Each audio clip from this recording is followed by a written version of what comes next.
I'm Bob Hallmark in Hawkins today. I'm at Hawkins Ace Hardware, where we are talking preparedness. Now, a lot of people might think, well, it's summertime. There's really, a lot of time that we can spend now for recreation and things of that nature.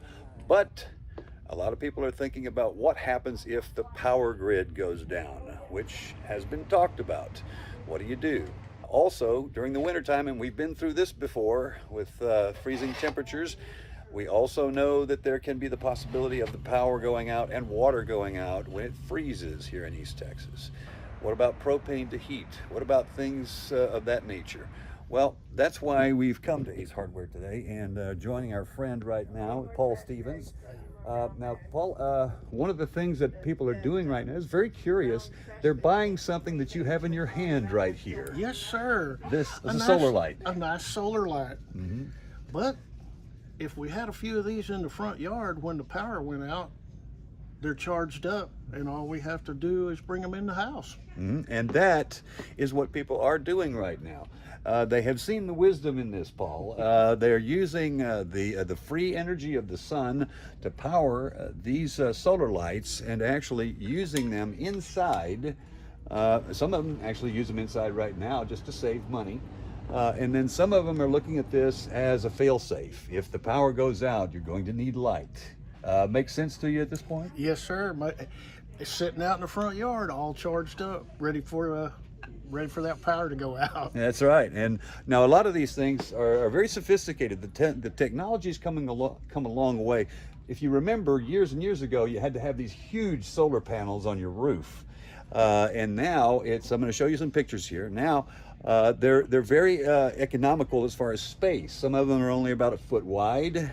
These models will actually collect the sunlight, and over an 8-hour charge, it will provide about 12 hours of light for these kind of lights inside. Now, it's not just the light, Paul. You've seen people also need to think about things like propane. That's correct. Propane, let's not wait until we run out. We're fortunate to have a good supply, but it's all in a tank, so the tank could be run out. Absolutely.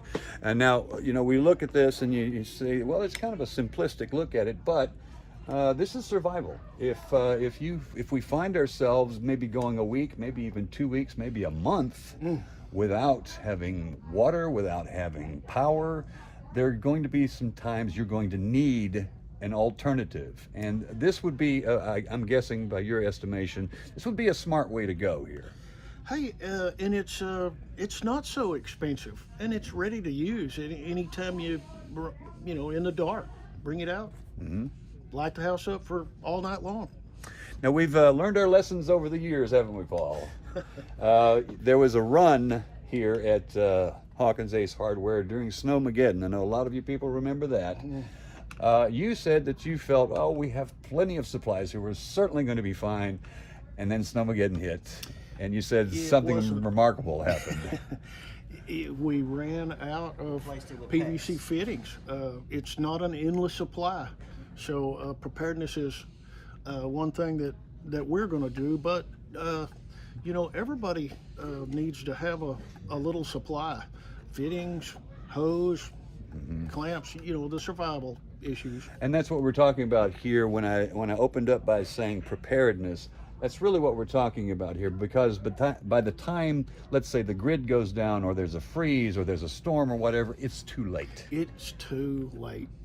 And we're very fortunate, but to have a good supply of propane, but you might be in the line for 30 minutes to an hour, and there's no reason for it.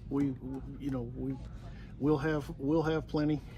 Just be prepared. All right, that's the word of the day right there, Paul. I appreciate it. All right, and we'll have more on this story tonight on KLTV 7 News. For KLTV WebXtra, I'm Bob Hallmark.